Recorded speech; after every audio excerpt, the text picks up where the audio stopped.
This is Alex Matthews, and I'm interviewing Mrs. Gwyn Clark on September 27th, 2007. When you were a teenager, what were the coolest fashions, and how did teenagers wear their hair?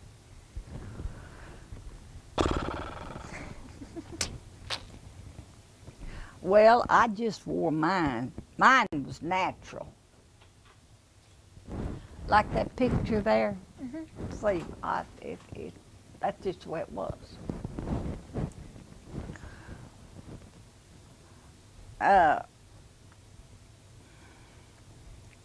as far as I know, everybody, they didn't have a fads like they do now, you know.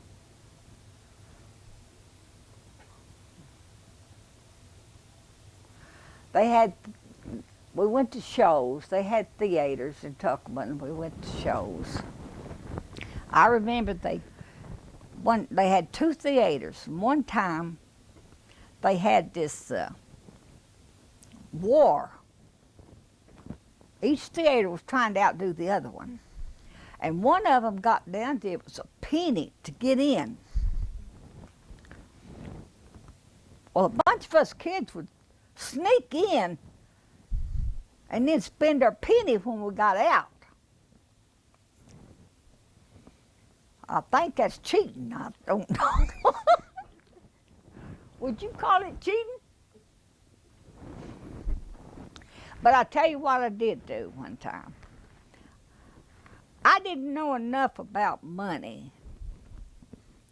I remember one time when I must have been about 7 or 8. I was walking down the street of Tuckerman, and I walked in front of the bank. And laying on the sidewalk was a dollar bill. Now, to me, that much money had to belong to the bank. I mean, banks was all that had that much money, you know. So I just took it in. I took it in, gave it to one of these girls, says, here's $1 y'all lost, you know, and handed it to them. Well, when I got home and told them, they said, well, they probably won't, you know, somebody lost it when they come out of the bank. You know, they might know who it was, they might not know who it was. But I don't know, we just didn't have no money, that's all. Because I remember after me and Asa married, Granny got sick, Grandma got sick. And Asa put me on a bus to go to Tuckerman to see her. They had a store there that sold, kind of like a drugstore, you know, and it sold pretty things. And I went in there, and they had a real pretty basket, glass basket.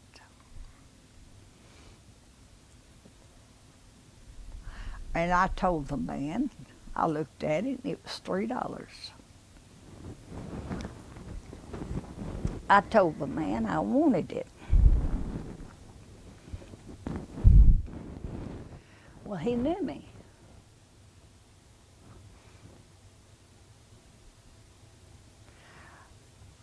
And I never will forget it. He said, you realize this is $3, don't you? I said, yeah. I know it's $3. He said, do you still want it? I said, yeah, I still want it. So I bought that and took it to my grandma.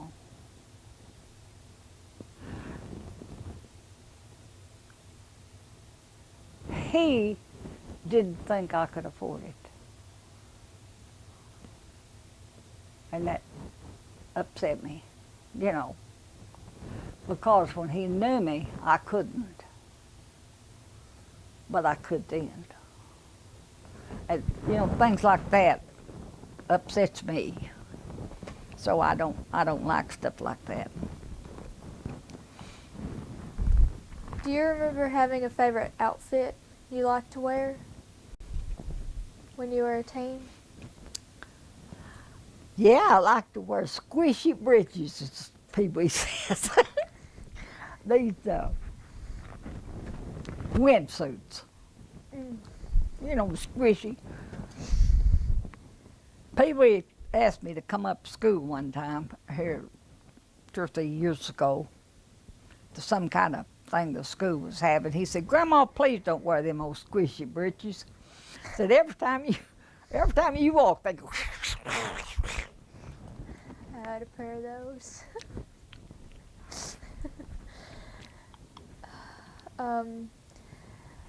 What were some of the most fun and wildest things you and your friends did when you were a teenager? What were some of the wildest things I ever done? I've done some wild things.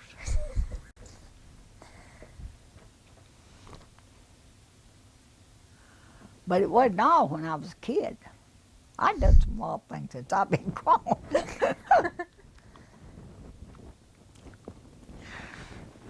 I've done some crazy things since I've been grown.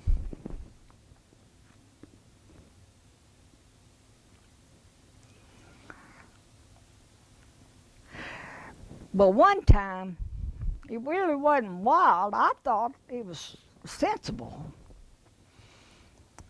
We went up to the lake with J.L. and Desi, Asel's brother and his wife. And J.L. said, "We're going fishing. Y'all come go with us." Well, I'm deathly scared of water. Well, when I thought we was going in the lake. You know, and the lake's calm. But we wasn't. We was going to White River. It was right after a man from Willard Haney had drowned. Well, that water was just a-rolling. And I said, I'm not getting in a boat with that water like that.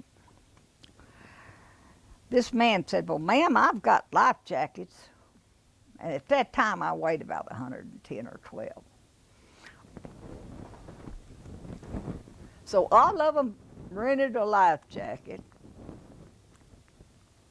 And I rented one. These that goes around your waist, you know. And this man had another.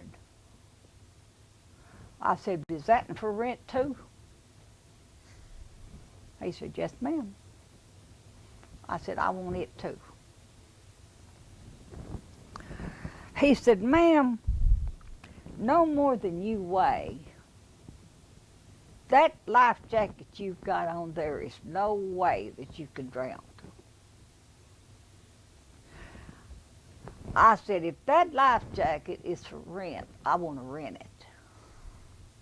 Because when I go under that White River Bridge at Newport, I don't want a hair on my head to be wet." And he said, "Okay." So there I was with 2 of these things on. Now that might have been kind of stupid, but that was the way it was.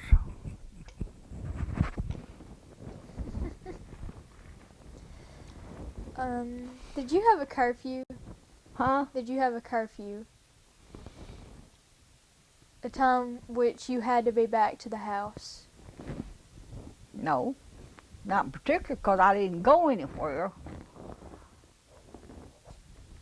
You know, I didn't go anywhere that I stayed out late.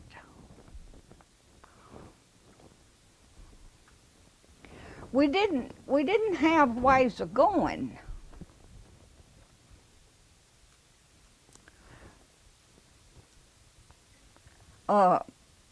Aisel had a car after he come back from service. He had a car that didn't have a running board, floorboard in it.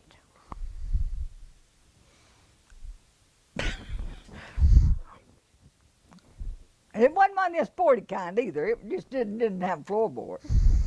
And we would go to Wiener around the gravel road, and if the water was up, water would come slosh up, you know.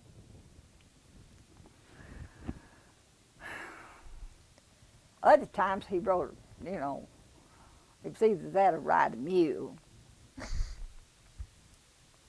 But anyway, we had a good time. We didn't. But now the kids was a different story. We told the kids one time we always drove station wagons because we had so many kids, we had to have something big. Well, Packy and Joyceanne got big enough to go drive. And they asked their daddy if they could take the car and go to Wiener to a ball game. And Aisel said, yes, but you go right to Wiener, to that gym. You go in that gym, you come out, don't even drive around the block, you come straight home. And he went out there and took the mileage on the car. Well, they went. Next morning, he went out there and he took the mileage on the car, and they put 108 miles on it. Till this day, somebody can say, Aisel, how far is it from your house to Wiener? And Aisel will say 54 miles. And they'd say, it can't be. I said, yeah, it is, because my kids wouldn't lie to me.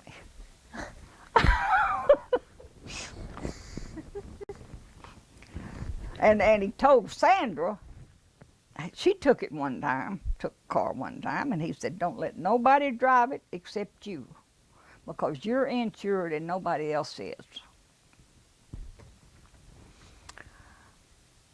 She went out there and she let one of the little Rudd boys drive that car.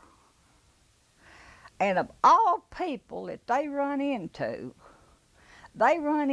Gibson. You remember when he was the law and broke out his tail lights, and they promised him that if he wouldn't tell Aisel, say Gibson was married to Aisel's cousin, that they would pay for it. And Aisel didn't find out about that for a long time.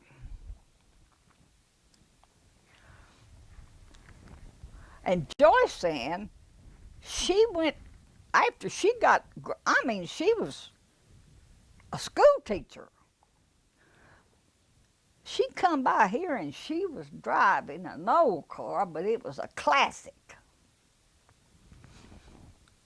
Perfect condition. Beautiful car. Convertible. Going to Crossville, Tennessee. The next thing we heard from her, she said, y'all are going to have to come get me. She said, I had car trouble. And this guy at the service station told me it was going to cost me $50 a day for my car to sit on his lot. So I sold it to him for $50. Aisel said, go back and tell that guy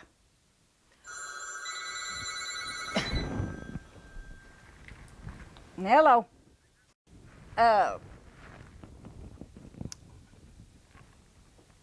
Anyway, we went and picked her up, hitchhiking along the road, carrying a CB radio and a license plate.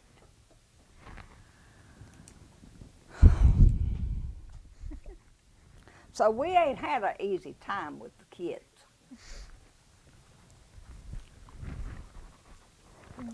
Do you remember the Majestic or the Victory Theater?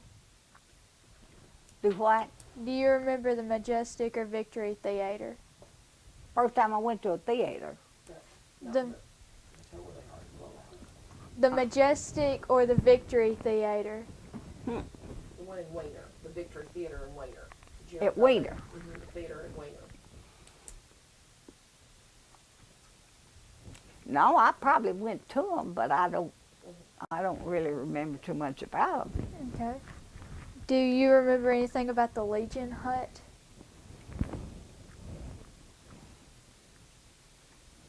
About the what? Legion Hut. Legion Hut.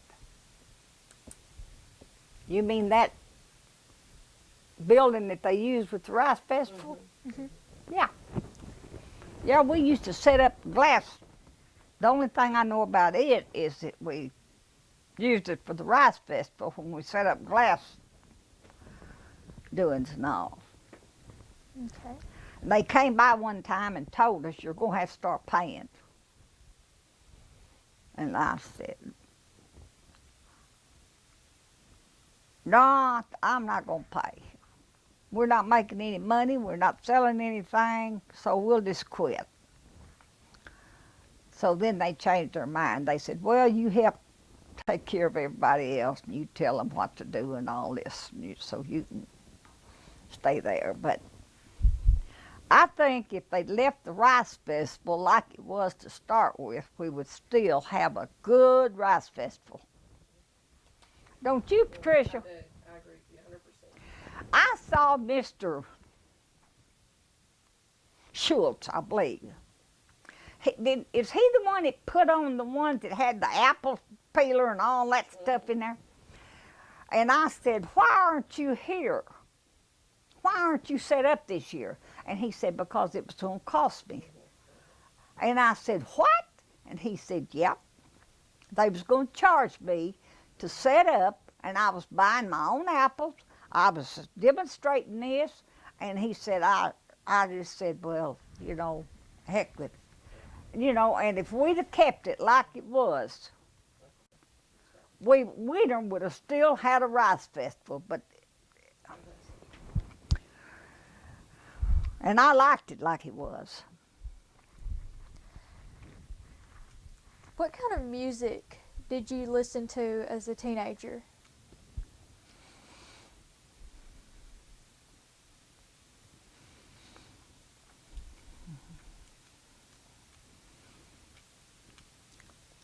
Well, we didn't have no radio, so I didn't listen to it. I remember when we got our first TV in this part of after me and Asa married, they would bring out TVs from a appliance store at Newport. And they would set them up, and you keep it 3 or 4 weeks. And if you liked it, you could start making payments on it. Well, Asa's uncle bought one like that. Somebody else around here bought one like that. Well, anyway, the first night I went down to his uncle's. The second night I went to this other person's. The third day, Asa and me went to town. And Asa walked into this store and said, I want a TV. And the man said, well, Mr. Clark will be tickled to death to bring you one.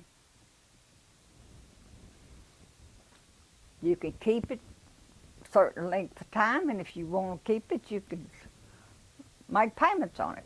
Asa said, no, I don't want none of that. Because if I'm going to keep my wife at home, I'm going to have a TV. I want one that's in the box that has never been anywhere else, and I'm going to buy it. So that's what we did. And believe it or not, we had people come from Newport We had a house full of people every night. You couldn't go from the living room into the kitchen. You had to go through the bedrooms and all like that, you know. And I remember Homer Bradley lived over here across the road. Now, we lived down yonder, the rice bins in. And he said, they're going to have a big fight tonight on TV, Ace. I said, Joe Lewis is going to fight. Will it be okay if I come down there and watch it on TV? Ace said, yeah, you're welcome anytime. Ace said, but remember, the fight starts at 8 o'clock. Homer said, okay. At 2 minutes after 8, Homer walked in the door and the fight was over. Joe Lewis knocked that.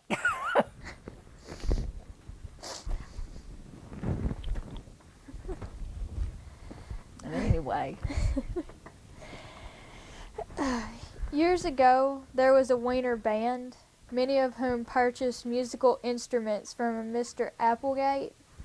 Do you know anything about that? A Wiener band. Mm-hmm. Well, we're going to ask you about some stuff. You may know about it and you may not. And if you don't, just tell her you don't know, because we're trying to see if we can find out about some things that probably you would have still been over at Tuckerman when this stuff was happening.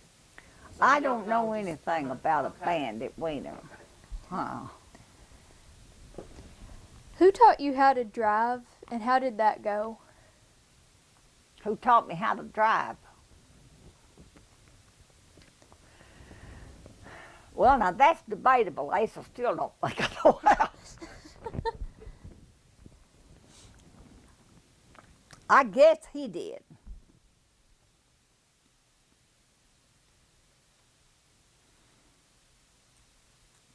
I got one ticket in my life.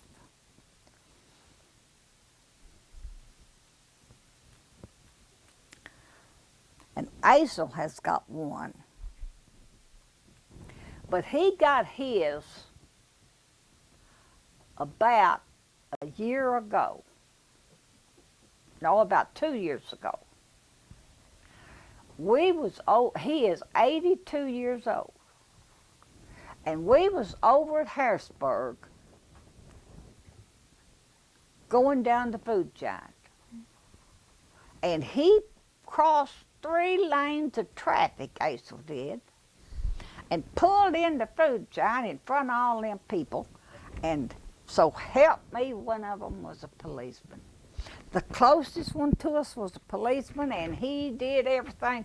He squealed his tires. He did everything in the world to keep from hitting these old folks. And he just followed us into the food giant, and he was as nice as anybody could be.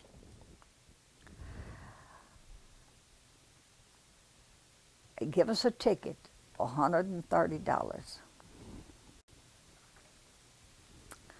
Okay. Boo said, Daddy, that's an awful lot of money. I know Butch Davis. He's a good friend of mine. I'll talk to him about it. And Aisel said, no, you're not going to talk to Butch Davis or anybody else about this ticket. I did exactly what that law said I done. If he hadn't been on his toes, he would have hit us and killed both of us. So I'm not going to do anything. So we went to the bank and got $130 in cash, walked right by Butch Davis, and paid our ticket. Aisel said, after 82 years, I think I deserve to be able to pay a ticket.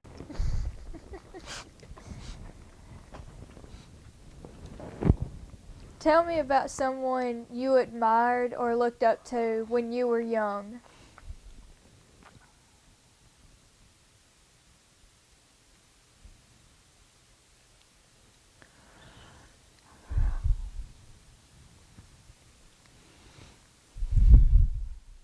There's a lot of people I admire.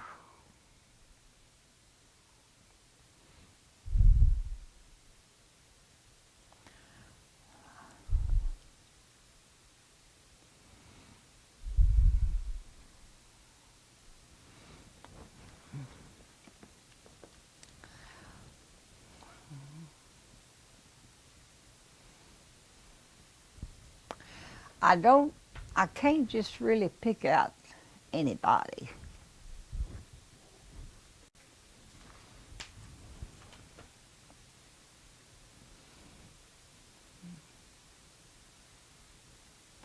But I'll tell you somebody at Weiner that I have always admired.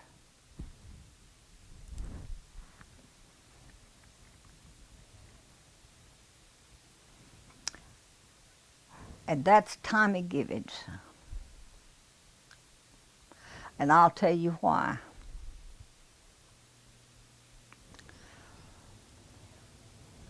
I went to the beauty shop with Tommy for quite a few years. And I saw how she treated Sid. Did you know Sid Phillips? Patricia did, didn't you? Sure. Oh, yeah, I see it.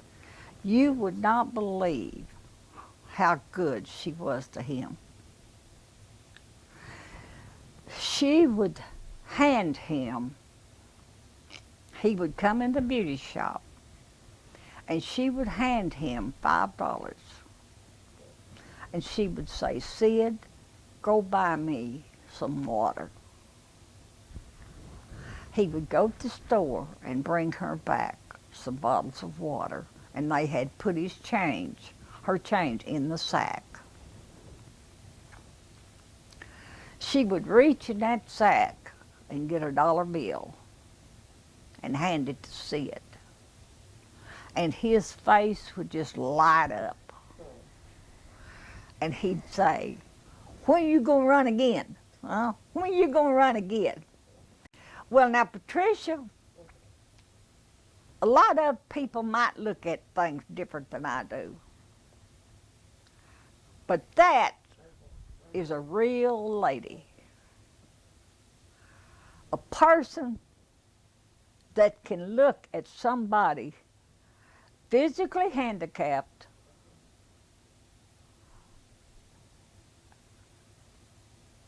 and treat them like they're just like anybody else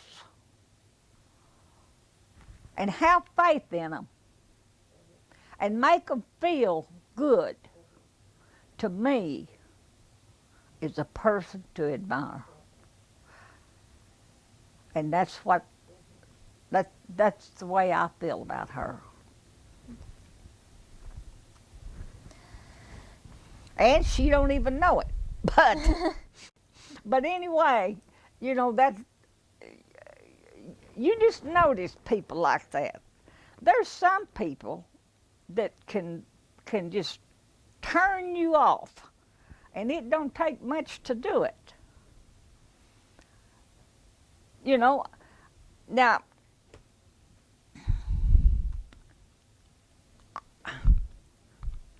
I've had some strange experiences.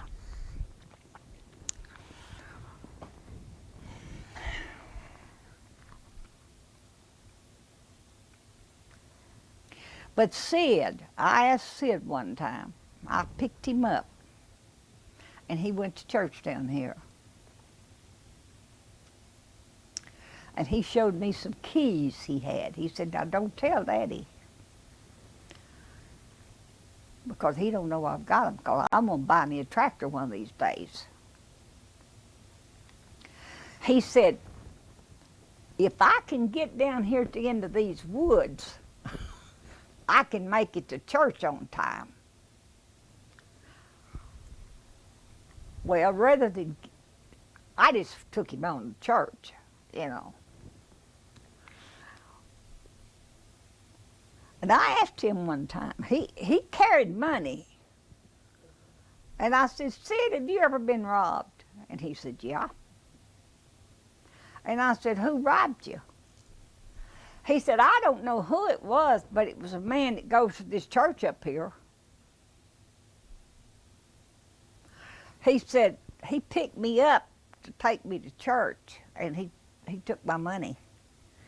And I said, you don't know what his name was? And he said, no.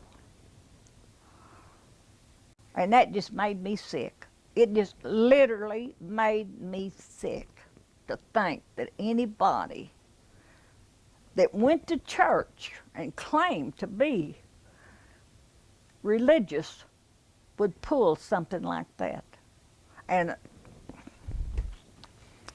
he came out here one day, Sid did, and he was riding his bicycle, and he had a bucket of blackberries on the handlebars. And he said, can I have a glass of ice water?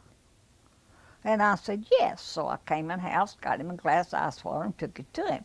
He said, can I have some more? I said, yes. So I came back, got him some more. I said, boy, them looks like pretty berries.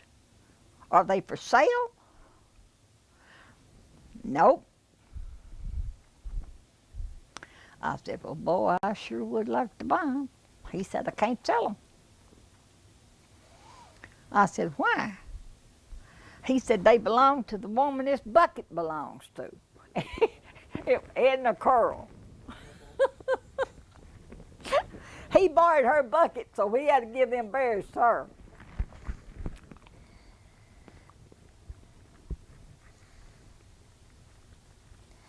Okay.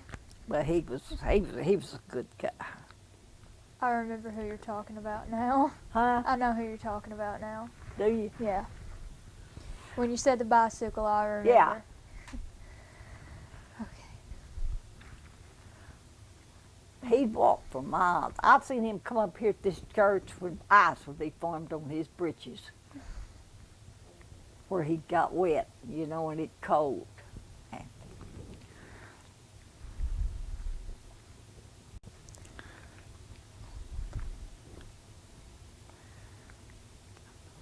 Okay.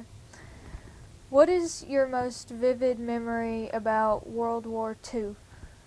What I remember about World War II?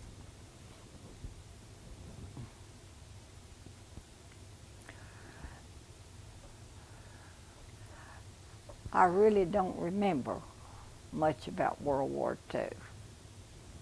I know Asa was in World War II, but I didn't know him then.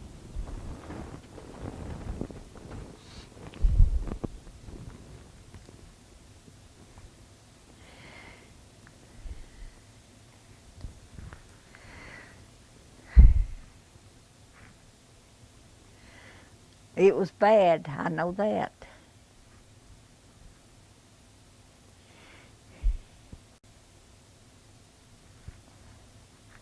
Do you remember where you were when you heard about Pearl Harbor?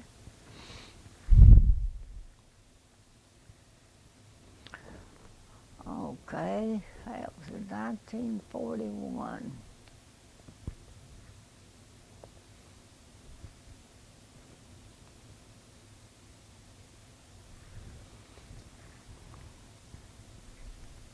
No, I don't remember exactly where I was when I heard about Pearl Harbor.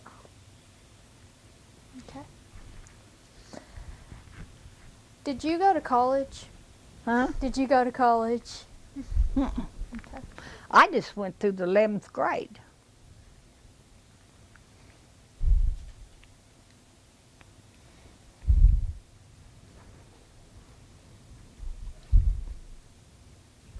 I would have finished school, I would have graduated in 48, and I married in June of 47.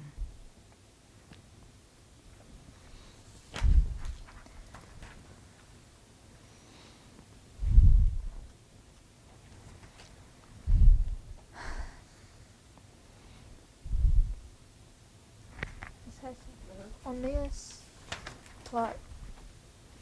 Do I need to skip one Yeah, go on it right here. right here?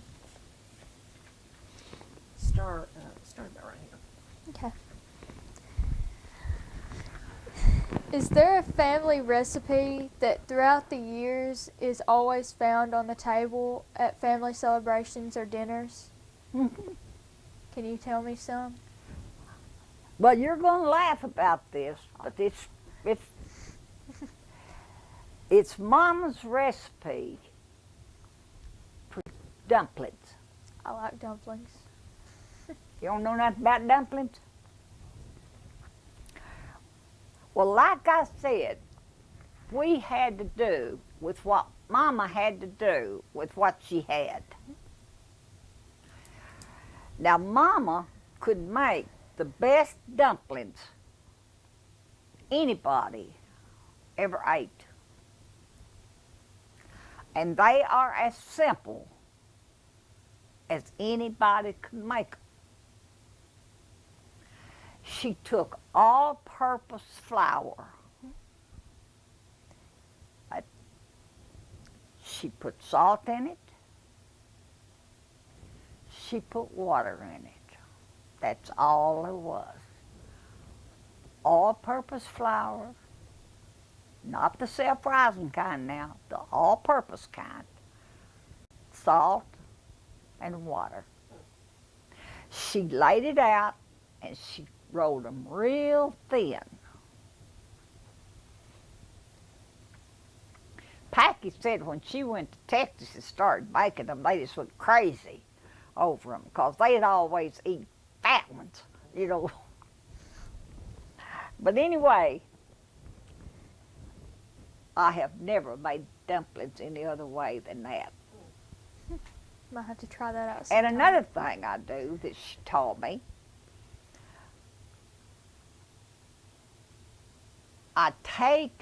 she called it making butter.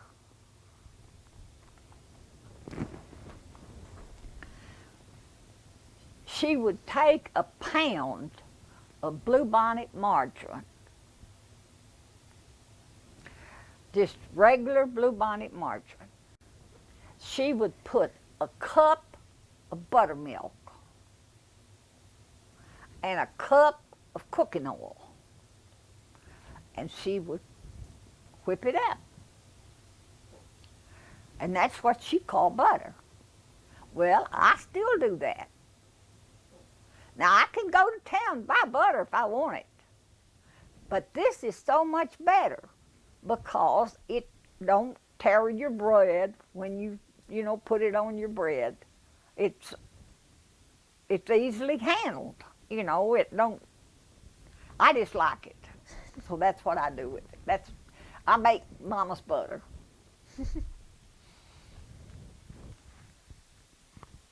Tell me about something you have that has been passed down through your family that means a lot to you.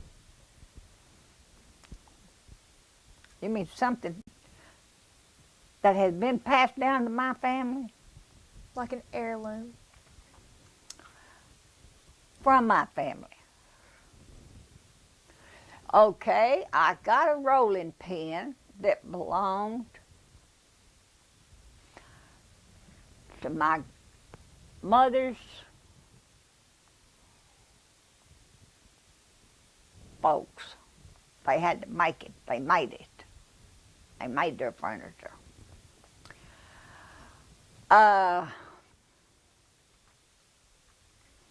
got worlds of stuff here. It's been handed to me.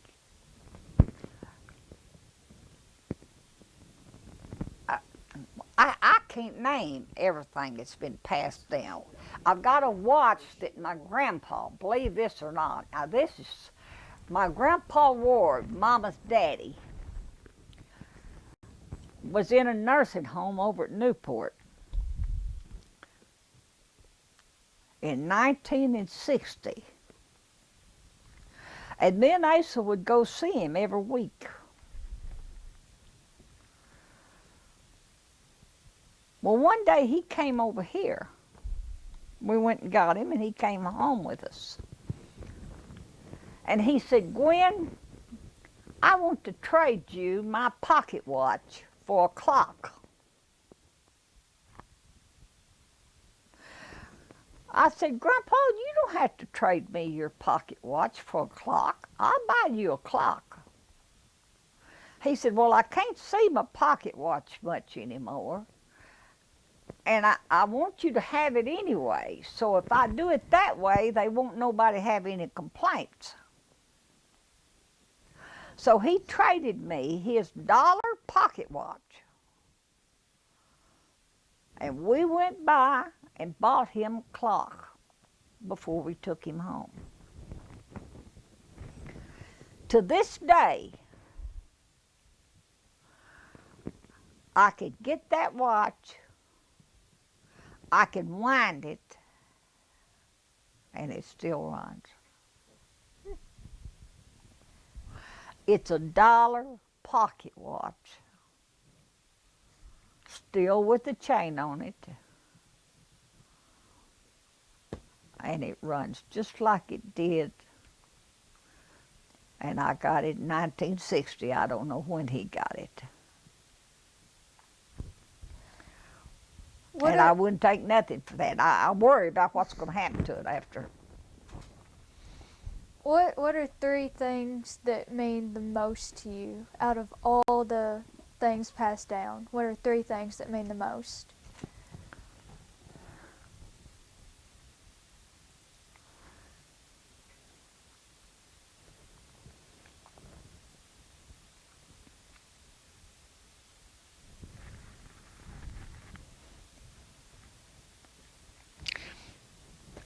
I really don't know. I've just got so much. The rolling pin is one of them. The watch is another.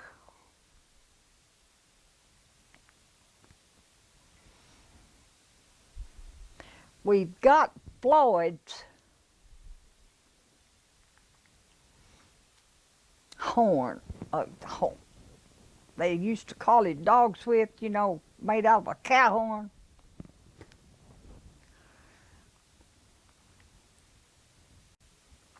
Oh, we got stuff from everybody, from all.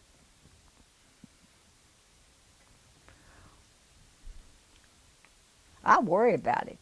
I honestly worry about what I'm going to do, what's going to happen to my stuff. You know what Boo Boo says? Boo Boo says my obituary is going to say, funeral at 2 o'clock, auction at 4. Tricia, he actually says that. He said, I want to get them before they get gone.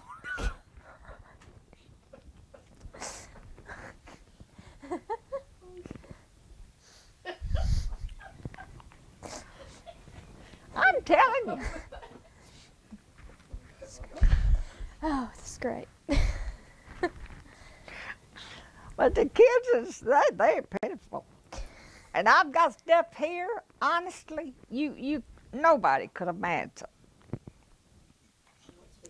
Okay, for one thing, you see that green glass over there? Yes. That's just green. That's just plain old green glass. And I used to read in the paper one time, after I'd collected it for years, he said, Gwen, you know what they did with uranium before they made the bomb? And I said, no, and he said, it says here they colored glass green with it. So, the only green light we had was a black light for bugs. I loaded me up a bunch of that, and here I went. Out under that light. And sure enough, it glowed. I come back in, got me another load, and went back out there. I used to say, people's going to think you're crazy. I said, well, they've done that anyway. So I put me a black light under there.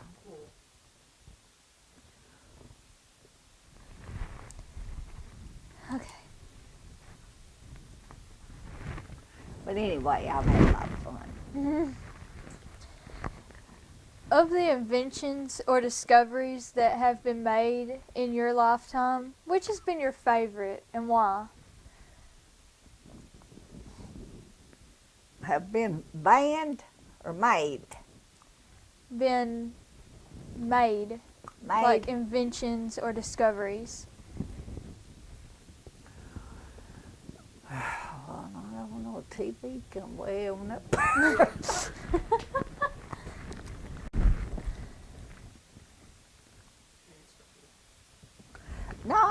know whether that beats the telephone or not. No, that wasn't during my lifetime, was it? Now I better leave that alone.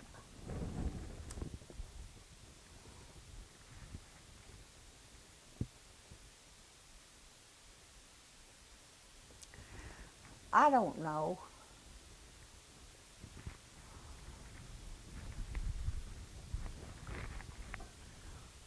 Well, is there an invention or discovery that is used today that you don't like? No, I don't like them. I just leave them alone.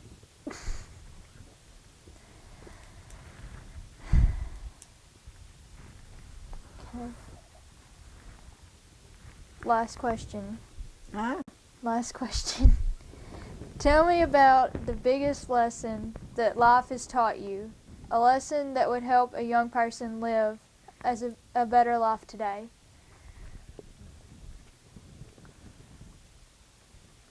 That life has taught me. That would help a young person today live a better life.